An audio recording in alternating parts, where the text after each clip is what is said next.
La ciencia está esforzándose para explicarse las emociones que conducen a la delincuencia, la furia callejera y el asesinato. ¿Están radicadas esta violencia y amargura en nuestras hormonas y la química del cerebro? ¿Y hay alguna forma de controlar el comportamiento que golpea el corazón de la sociedad?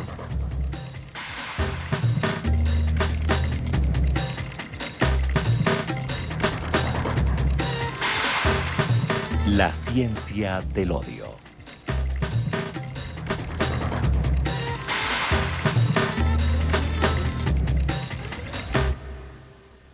El jurado ha pasado a la corte el siguiente fallo. Nosotros, el jurado, hallamos al acusado William Paul Neely culpable de asesinato en segundo grado. Estimamos y declaramos su condena en 10 años. En 1995, el juicio de Paul Neely relató la historia de cómo un hombre sin antecedentes de comportamiento violento podía ser sobrecogido por la ira. Eso lo condujo a aplicar la ley por su propia mano, con efectos letales.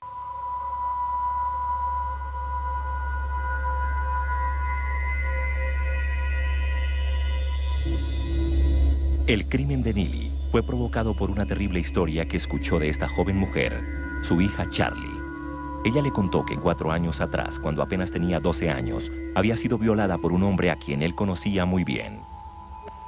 Me dijo, papá, fui violada. Es una de las peores pesadillas para un padre. Entonces, le pregunté, ¿cómo así que fuiste violada, cariño? Y ella se rehusó un poco, pero luego me dijo, uno de tus amigos, papá. Ese amigo era Mike Terrell, un hombre corpulento de 1,95 m de estatura y 120 kilos de peso, conocido como el Gran Pájaro. La hija de Neely afirmaba que había sido violada mientras se encontraba sola en casa. Embargado por sus emociones, Neely no informó de la acusación de su hija a la policía. Enfurecido, no pensaba en otra cosa que la venganza.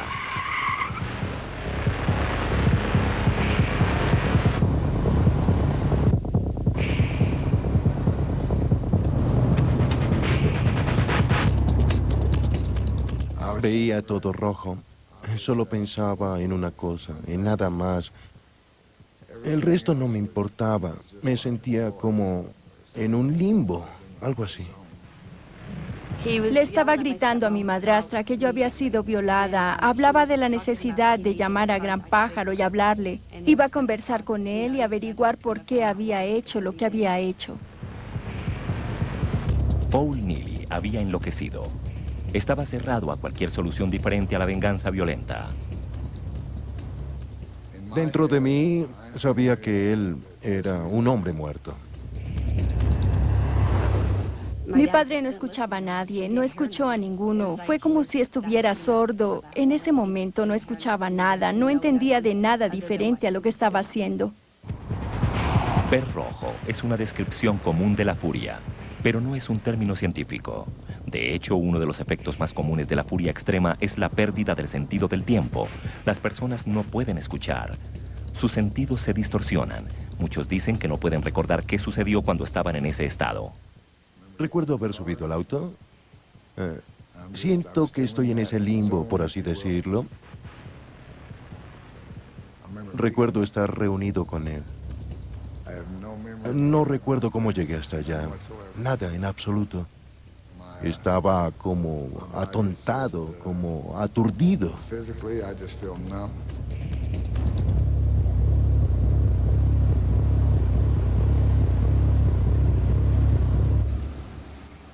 Instigado por su ira, ciego ante cualquier opción diferente a la venganza instantánea, Neely llevó con engaños a su amigo hasta una bodega lejana.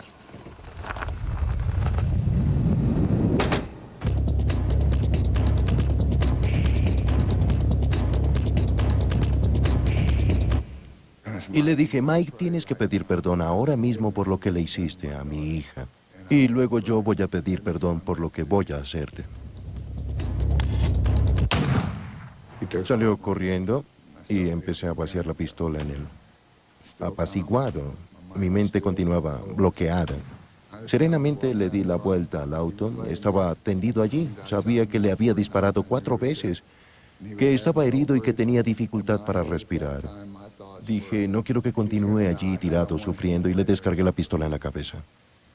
Así de horrible como se escucha, así fue como eso sucedió.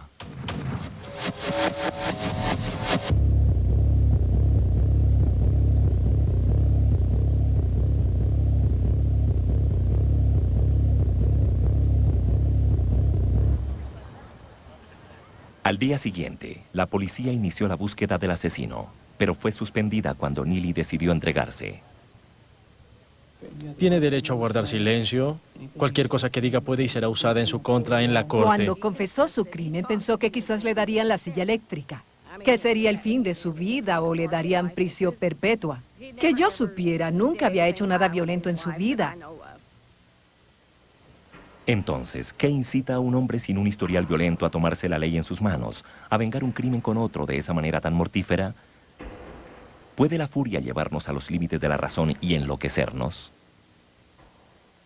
Cuando alguien está furioso, es posible que pierda el control sobre sus impulsos. No entendemos por qué hay algunas personas que pierden el control una vez en la vida. Pero claro, eso puede ser algo terrible. Pueden matar en ese momento. Están evidentemente en un estado extremo de furia.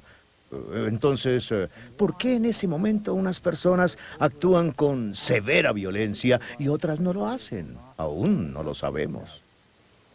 ¿Qué sucede cuando las personas son sobrecogidas por la furia intensa? Los científicos están apenas empezando a investigar los incidentes en el cerebro vinculados con el comportamiento violento anormal. Pero antes de que entendamos lo anormal, necesitamos saber qué es normal, lo que tenemos en común al nacer. Tal vez nos criamos diferentes, pero los psicólogos creen que todos los bebés nacen con un juego de emociones extraordinariamente similares, descritas por primera vez por el profesor Paul Ekman de la Universidad de Stanford. En investigación culminada hace más de 20 años, descubrimos que hay un juego de emociones universal que tenemos todos los seres humanos. Desde el momento de nuestro nacimiento, nuestra huella genética le comunica a los músculos de la cara cómo expresar 6 emociones básicas: ira, miedo, asco, tristeza, sorpresa y felicidad. Los músculos faciales son el espejo de nuestra mente. No aprendemos cómo expresar estas emociones, pero pueden ser reconocidas en los seres humanos a través de todas las culturas. Sin importar si se es hombre o mujer, si tenemos 5 años o 50, si somos de Brasil o Timbuktu, veremos las mismas expresiones y muchos de los mismos cambios fisiológicos para algunos de los mismos incidentes que producen estas emociones. Así que todos nacemos con un puñado de emociones básicas, reacciones simples al mundo que nos rodea. Pero ¿qué sucede dentro de nuestras mentes cuando las cosas que vemos y experimentamos congregan la sangre, los nervios y los tejidos del cerebro? Este proceso extraordinario que nos sucede cada minuto del día es aún uno de los grandes misterios que enfrenta la ciencia. ¿Cómo nuestros pensamientos y sentimientos son procesados por el cerebro? El cerebro es una máquina química. Oculto en lo profundo hay un sistema parecido a un cableado eléctrico, una cadena de más de 100.000 millones de neuronas. Las ramificaciones de cada una de estas neuronas transmiten mensajes químicos y eléctricos a millares de otras células nerviosas. Cada descarga son impulsos eléctricos regulares. Estos irrumpen a través de la neurona. Donde las neuronas se encuentran hay una diminuta brecha. Para superar esta brecha, el impulso eléctrico impele pequeñas cantidades de químicos. Esta acción envía mensajes químicos de neurona a neurona en todo el cerebro. Este es el proceso subconsciente que inspira todos nuestros pensamientos.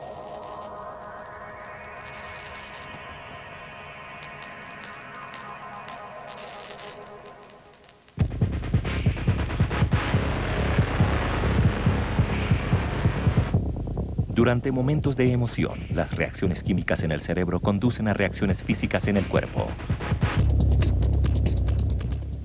Presumo que hubo gran flujo de adrenalina. Mi cuerpo estaba tenso. Gotas de sudor bañaban mi cara. Sentía calor en la nuca. Sensaciones físicas. Estaba imparable. Diría que la única forma de detenerme en ese momento era sometiéndome, no sé, físicamente. Entonces, ¿es la furia producto de una falla química? Una confusión de mensajes que se traduce en sobrecogedoras sensaciones físicas e impulsos emocionales.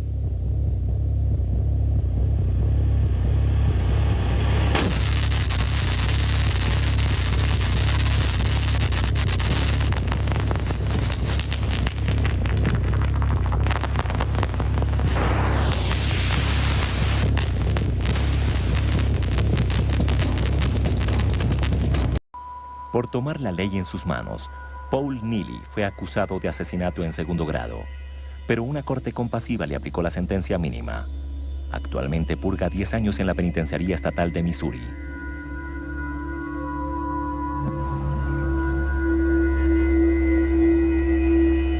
Pero la furia que lo condujo a buscar venganza es solo un ejemplo de la confusión emocional que alimenta la violencia hoy día. El año pasado, 18,000 personas fueron muertas violentamente en los Estados Unidos de América. ¿Por qué los estadounidenses se matan unos a otros tan frecuentemente? La tasa de asesinatos en las ciudades estadounidenses es algo preocupante. La capital de la nación tiene la más alta tasa de homicidios del mundo desarrollado. Los estadounidenses se matan unos a otros el doble que lo hacen los europeos y 4 veces más que los ingleses. Pero la violencia no mortífera es igualmente común al otro lado del Atlántico. Es igual el riesgo de ser asaltado en Inglaterra al de Estados Unidos de América. Científicos europeos están investigando las causas posibles del comportamiento violento e indagando si algunas personas son más vulnerables a la agresión impulsiva que otras. A lo largo de su vida, Morley Crabb, un joven del occidente de Inglaterra, ha estado preocupado por una inclinación hacia la violencia.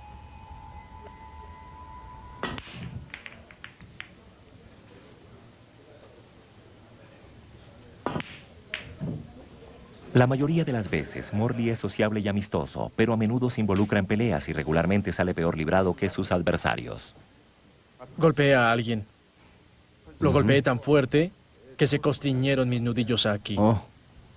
Morley pierde el control cuando está furioso.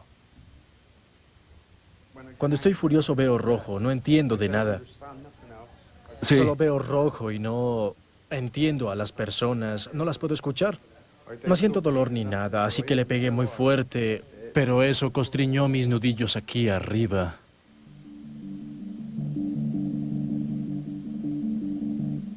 Pero Morley no disfruta el inmiscuirse en peleas.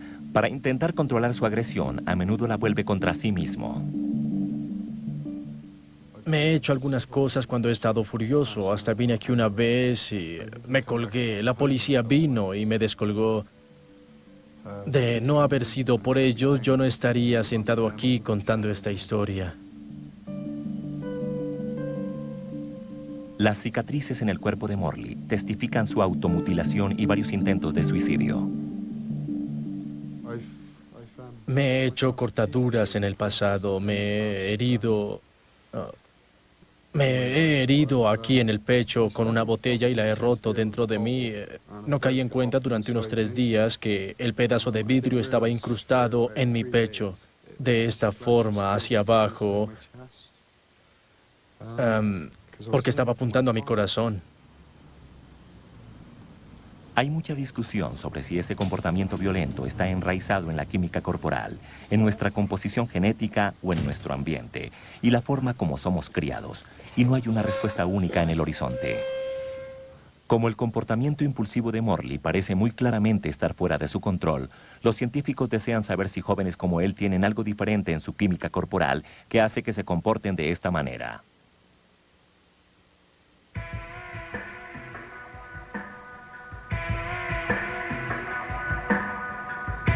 Pruebas de que el comportamiento violento puede en efecto resultar de diferencias en la química del cerebro y del cuerpo surgieron de un estudio en una cárcel de máxima seguridad en Finlandia en 1989. Los investigadores, patrocinados por el Instituto Nacional para la Salud Mental de los Estados Unidos de América, estaban estudiando un grupo de prisioneros violentos. Los científicos estaban interesados en un químico en el cerebro llamado serotonina. La serotonina tiene muchas funciones. Está relacionada con el control de los músculos, con el apetito, con el sueño, pero también afecta el temperamento. Y experimentos con animales han demostrado que bajos niveles de serotonina estaban relacionados con un aumento de la agresión. Entonces, ¿podría también desempeñar algún papel en la agresión humana? Los científicos estudiaron a 36 hombres purgando penas por asesinato o intento de asesinato. 3/4 partes de estos hombres habían cometido sus crímenes impulsivamente, sin premeditación. Y se descubrió que estos delincuentes impulsivos tenían niveles significativamente más bajos de serotonina.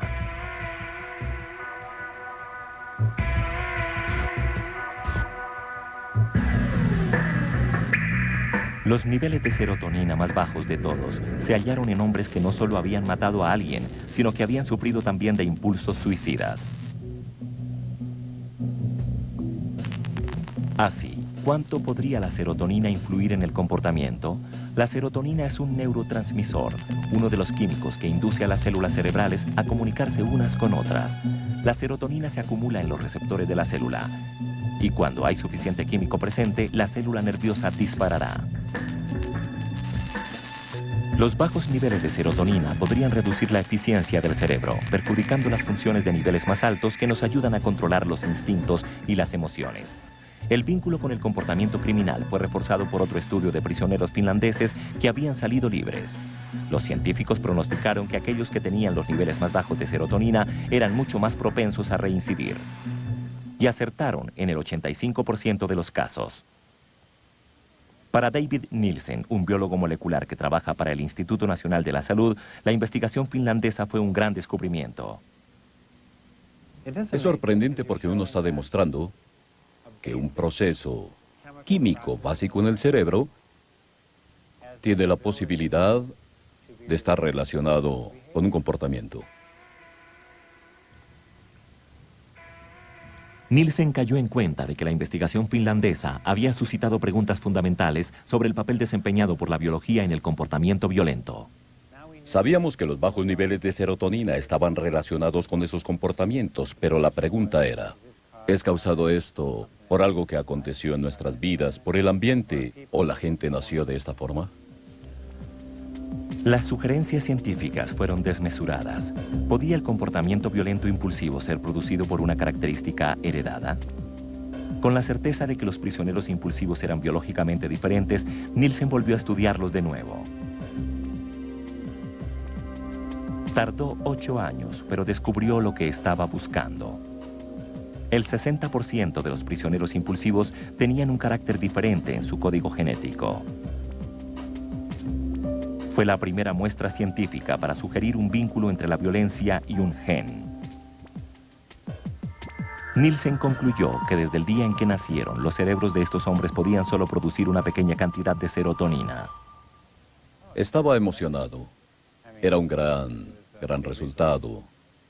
Lo que esto demostraba por primera vez era que había una base genética de cuánta serotonina tenía una persona desde su nacimiento. También demostraba por primera vez que había un fundamento genético para este comportamiento. La investigación de Nielsen sugería que algunas personas tenían una debilidad innata para acciones violentas e impulsivas que no son fáciles de controlar para ellas. Su bioquímica podría estar afectando profundamente su comportamiento. Pero, ¿son la genética y la baja serotonina la única explicación para el sufrimiento de un joven como Morley Craft, inducido a un cada vez más temerario comportamiento? Fue una pelea con su novia lo que hizo que Morley se lanzara desde un tejado. ¿Qué hace que un joven reaccione tan violentamente a una riña amorosa? El doctor Jonathan Evans es un psiquiatra inglés que estudió a más de 400 pacientes con largas historias de intentos suicidas y agresión impulsiva. Estábamos interesados en encontrar un vínculo entre el comportamiento suicida y la agresión. En particular, el vínculo con la imposibilidad. Y la imposibilidad es importante aquí, porque la imposibilidad tiene que ver con el grado con el que uno tiene algún control sobre el comportamiento. ¿Cuánto espera uno o cuándo se detiene antes de actuar? Lo que inferimos es que hay una enorme relación entre la agresión y el comportamiento suicida, que ese comportamiento suicida puede verse a menudo como una forma de agresión vuelta contra sí mismo. Ha sido muy difícil manejarla en el pasado porque usted ha Como encontrado... médico que trabaja mancomunadamente con sus pacientes vulnerables, el Dr. Evans está renuente a creer que la genética ofrezca una explicación cabal del sufrimiento de un joven como Morley. Y no está convencido de que la baja serotonina pueda explicar todo acerca del comportamiento impulsivo y violento. ¿Cómo detiene usted la pérdida del control? He tenido que ser distraído un par de veces.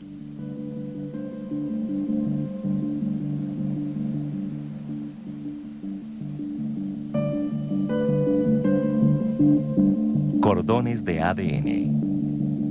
Evans investigó el ADN de los 400 pacientes que habían intentado suicidarse. Descubrió que había algo más en su biología que necesitaba ser tenido en cuenta. Algo que haría a los pacientes más susceptibles a esta clase extrema de comportamiento. Habría que buscar pistas en los cerebros de sus pacientes que provocaran su violencia impulsiva.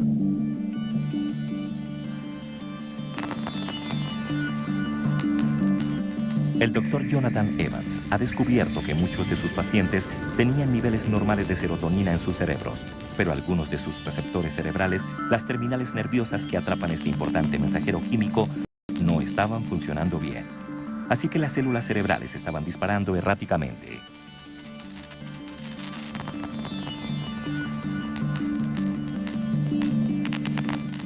Ahora podemos empezar a entender que esto va más allá que simples cambios en los niveles de serotonina, que podrían ser también cambios en los receptores mismos que influyen en qué tan rápidamente dispara el siguiente nervio. Entonces, hemos descubierto que hay una diferencia en la impulsividad entre las personas que tienen esos receptores de una forma diferente. Ahora podría ser que ese receptor no está sujetando la serotonina de la misma forma. Entonces se presenta un cambio y quizás una reducción en el área hacia donde dispara el nervio.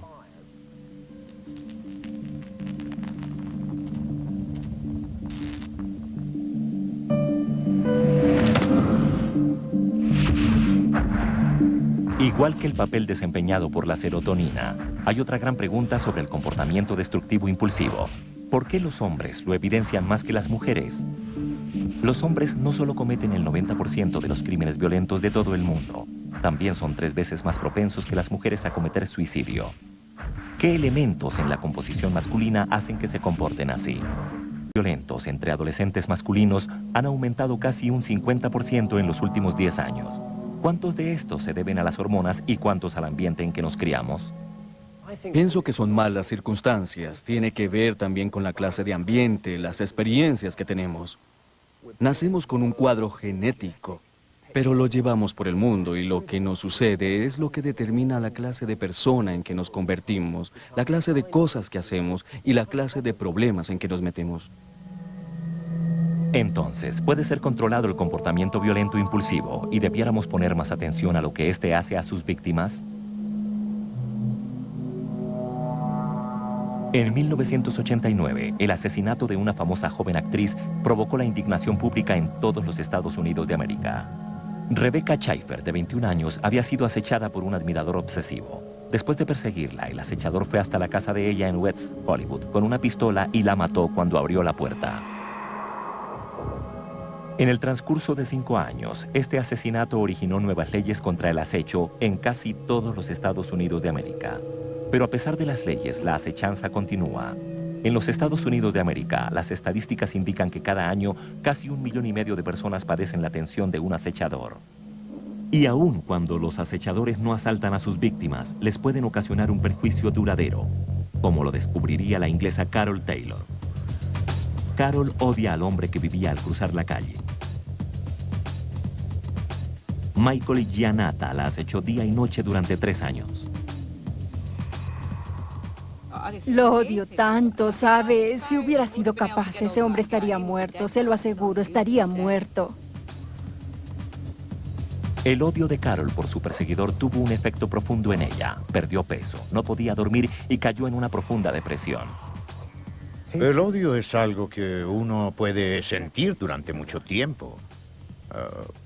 Para algunas personas, el odio es algo en lo que piensan o sienten cuando recuerdan a la persona que odian. Mientras que en otras está presente siempre en sus mentes, y en ese sentido, el odio arruina sus vidas.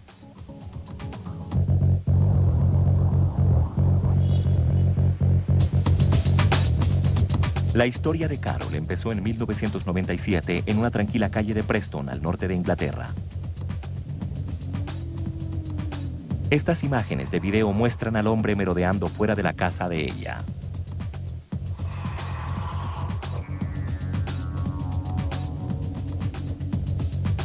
Carol sufrió una campaña de intimidación por parte de Giannatta durante 3 años.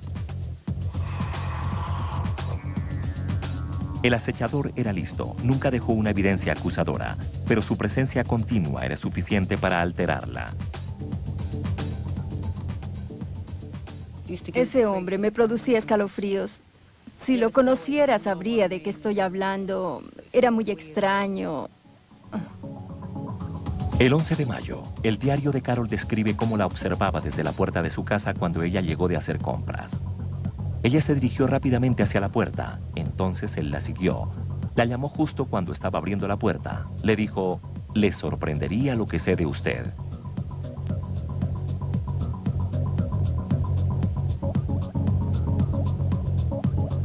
Pero cuando el compañero de Carol encaró al acechador después de una de sus rondas nocturnas, las cosas parecieron empeorar para Carol. Permanecí de pie al lado de Carol cuando lo enfrentamos y él la miraba todo el tiempo. Nunca me miró, lo que resultaba amedrentador porque el sujeto tenía unos ojos que inspiraban temor. No podía sacarlo de mi mente. En verdad se apoderó de mi vida. La implacable persecución del acechador a Carol sin que mediara razón hizo que ella lo odiara. Y como respuesta, su intimidación se hizo más evidente. Carol anotó en su diario que éste había garabateado un escrito al lado de su auto.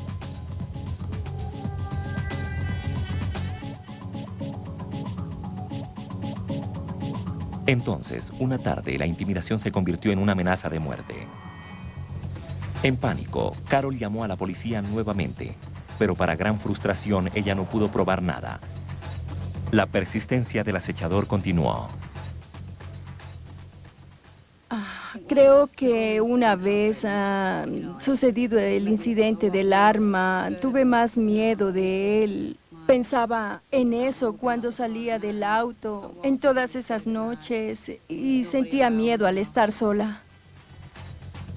En un último y desesperado intento de convencer a la policía, Carol los persuadió de que instalaran una cámara de video en la ventana frente a su dormitorio. Lo que vieron cuando reprodujeron la cinta sorprendió a todos.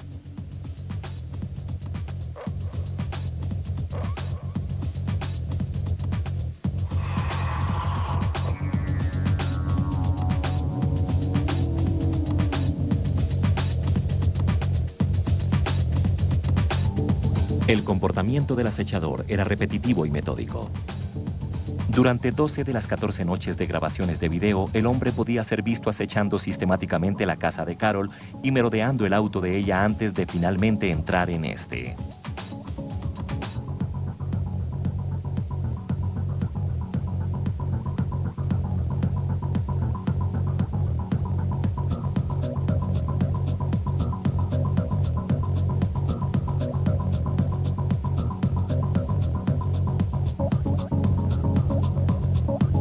Nunca robó nada, pero dejaba en desorden sus pertenencias, de tal manera que ella constatara que él las había manipulado.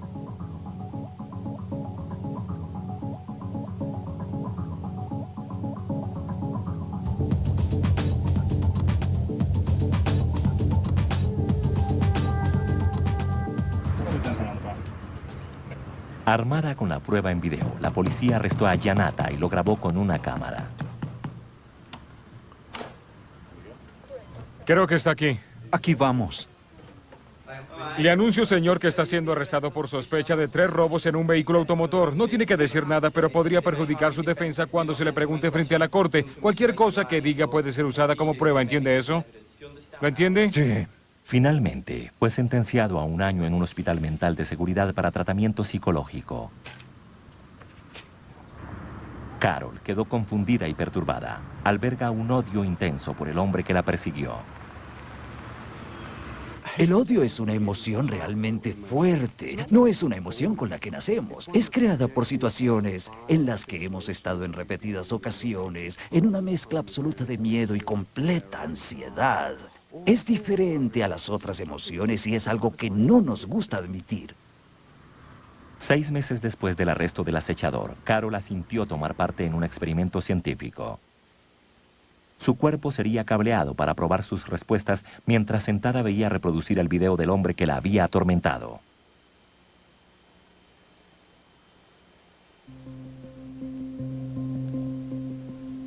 El profesor Lightman, especialista en los efectos a largo plazo del estrés, estudia la respuesta instantánea que ella pudo haber sentido cada vez que confrontaba a su acechador. Vamos a mostrarle las imágenes de Janat, ¿está bien? Sí. Bien. Lo que le sucederá a la mente y el cuerpo de Carol es lo que podría suceder a cualquiera de nosotros bajo la presión de una emoción extrema de miedo, indignación e ira.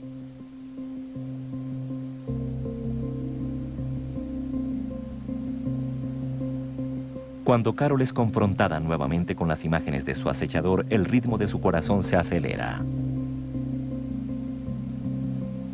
Mucho más allá de la lectura normal de 70. Cuando el ritmo de su corazón aumenta, también aumenta la presión sanguínea de Carol. Su rostro empieza a sudar y el sensor en la punta de su dedo empuja el medidor cada vez más alto cuando aparecen pequeñas cantidades de sudor.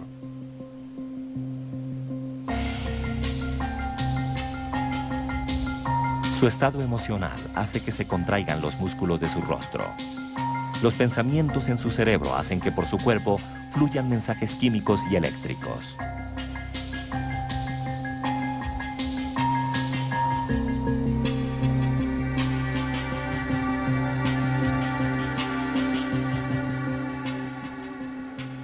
Esta es una respuesta a corto plazo, por eso liberó adrenalina. Eso cambia su ritmo cardíaco. Y todo esto hace que sude, pero no le produce ningún daño a largo plazo. Aunque en varias ocasiones tuvo esa descarga de adrenalina, no pensamos que fuera a producirle algún problema a su salud. De otra parte, si repitiera episodios como estos, puede activar un sistema diferente y aumentar los niveles de cortisol en su sangre. Esta prueba mide la homogeneidad de la saliva. Colóquelo debajo de la lengua. Espera que su saliva contenga altos niveles de cortisol, una hormona liberada durante periodos de estrés prolongado. Puede depositarlo aquí. Los niveles de cortisol dan una señal de los efectos a largo plazo de las emociones negativas.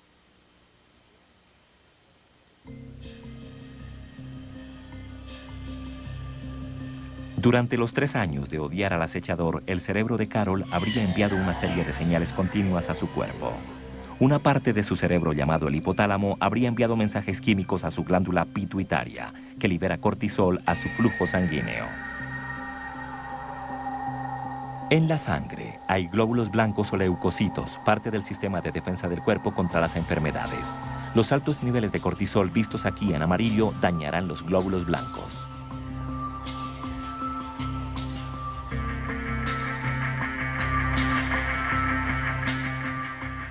Lo importante que debemos comprender del cortisol es que este llega a todas las células del cuerpo. Y si uno tiene altos niveles de cortisol durante largos periodos, este puede afectar muchos sistemas del cuerpo, puede alcanzar el cerebro y puede, en efecto, disminuir la cantidad de células en partes del cuerpo que son importantes para el aprendizaje y la memoria. Puede afectar el hígado y aumentar los niveles de azúcar en la sangre y convertirlo en diabético. Puede afectar los vasos sanguíneos estrechándolos, haciéndolo a uno más propenso a los ataques cardíacos y a las apoplejías. Así que soportar prolongados periodos de altos niveles de cortisol puede ser perjudicial para la salud.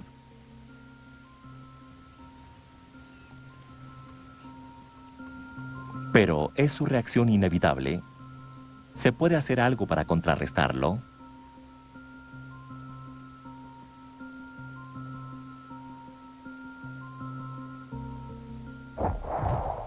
Sin represar las emociones puede ser dañino para su salud. Parecería razonable concluir que desfogarlas sería bueno. Pero los científicos que investigan la naturaleza de las emociones están empezando a pensar que lo contrario quizás sea lo cierto.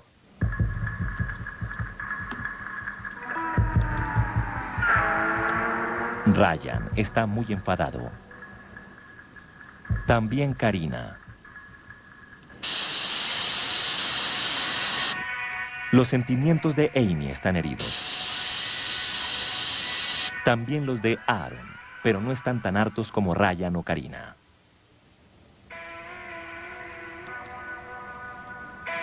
Estos estudiantes están jugando un burdo juego de computadora. El ganador de cada tanda envía un estruendo a través de los audífonos de sus adversarios.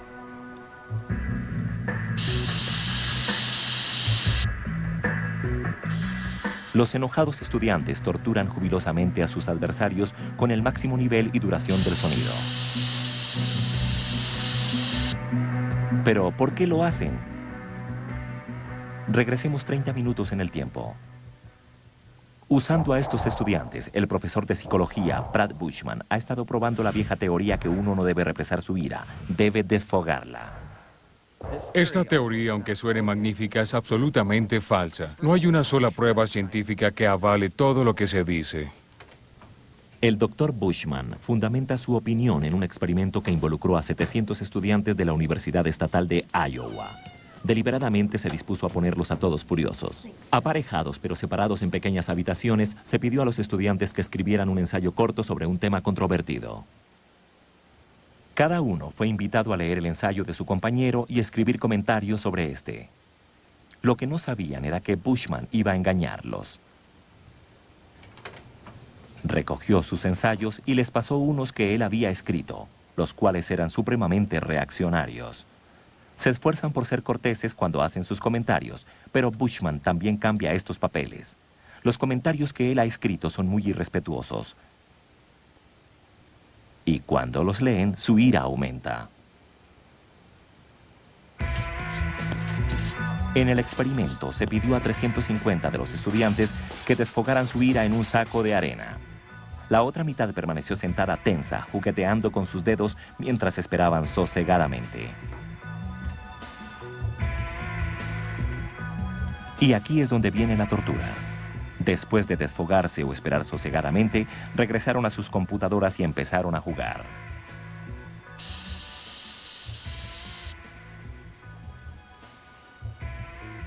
Si el conocimiento convencional está en lo cierto, entonces las personas que desfogaron su ira golpeando el saco de arena debieron deshacerse de su ira y comportándose menos agresivos que los otros. Pero lo exactamente opuesto confirma ser la verdad. Los estudiantes que desfogaron su ira son al menos 2 veces más agresivos cuando envían a sus compañeros ruidos más altos y prolongados que los que ellos reciben.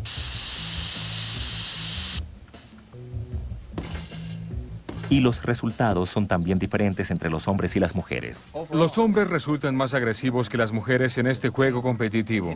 Pero golpear un saco de arena supuestamente para desfogar la ira aumenta la agresión tanto de mujeres como de hombres. Así que si desfogar la ira no funciona, ¿qué deberíamos hacer? La investigación científica afirma que al menos 4 cosas funcionan. Una es contenerse, por ejemplo, contar hasta 10. La segunda es tratar de relajarse como respirar profundamente. Y la tercera, distraerse un poco, quizás salir a dar una caminata. La cuarta es hacer algo incompatible con la ira y la agresión, así como ayudar a alguien. El estudio del Dr. Bushman ha enfadado a muchos psicoterapeutas que creen que el desfogue es la mejor manera de manejar la ira. Pero hay otra estrategia que ha ayudado a personas aún frente a la provocación extrema. Momentos angustiosos son enfrentados no con ira, sino con tolerancia. Esta no es una historia de furia y venganza, aunque pudo fácilmente convertirse en una de esas.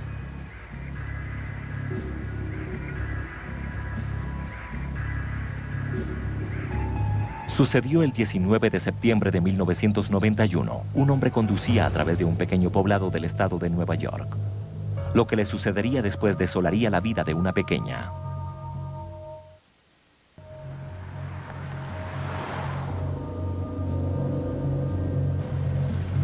Ese día de 1991, Seira, de 3 años, y su madre se aprestaban a cruzar la calle.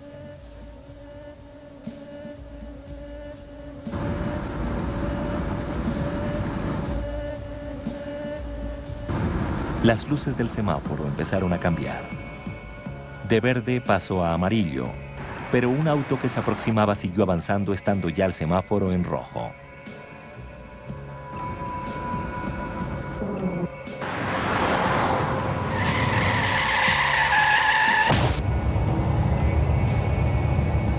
Seira y su madre no alcanzaron a cruzar la calle. Unas horas después, la abuela de Seira recibió una llamada del capellán en el centro médico de Albany. Le pregunté si tenía algo que necesitara decirme y me dijo sí, ha habido un accidente. Agregó, su hija está viva, está ligeramente herida. Le pregunté, ¿y Zaira? Me contestó, no sabemos cuánto tiempo más sobrevivirá. Uno imaginaría que su abuela albergaría intensos sentimientos de ira y odio hacia el conductor responsable del estado de Seira. La abuela siempre me acompaña. Viene y me cuenta todo. Todo lo que habla por teléfono. Es una gran conversadora. Y yo también.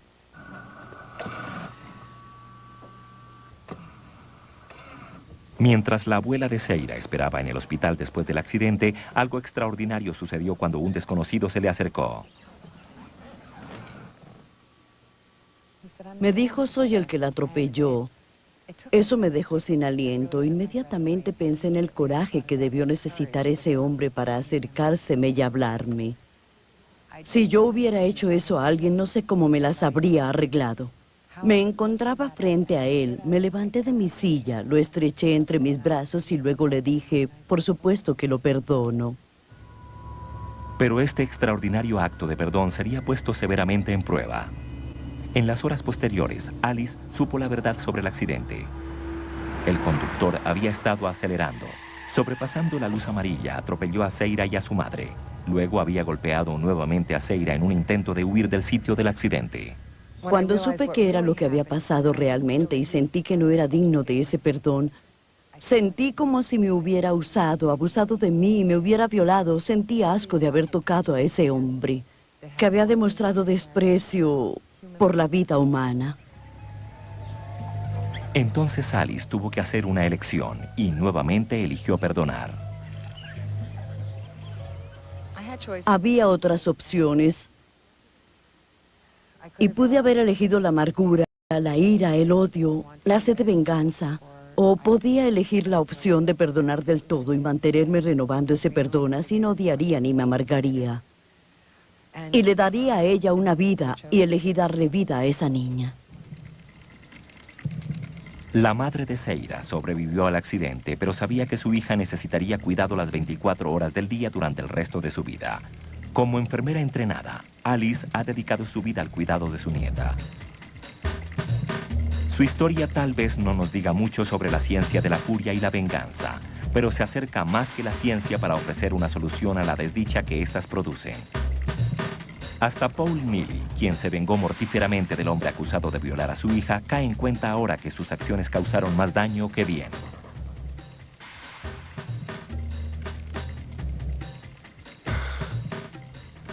Yo lo odiaba y albergué ese odio en mi corazón. El odio produjo más odio. Y así sucesivamente. Eso no es bueno.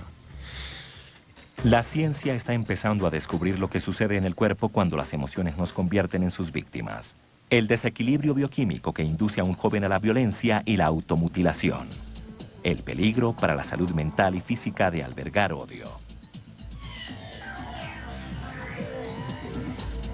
Mientras la ciencia se esfuerza por darle sentido a las oleadas químicas que recorren el cerebro humano, para descubrir si la bioquímica puede proporcionar una respuesta a los problemas de la naturaleza humana, la historia de Alice apunta a otra solución. No es una receta científica, no puede ser prescrita. Apela a cualidades humanas, la tolerancia, la paciencia y un poco de comprensión.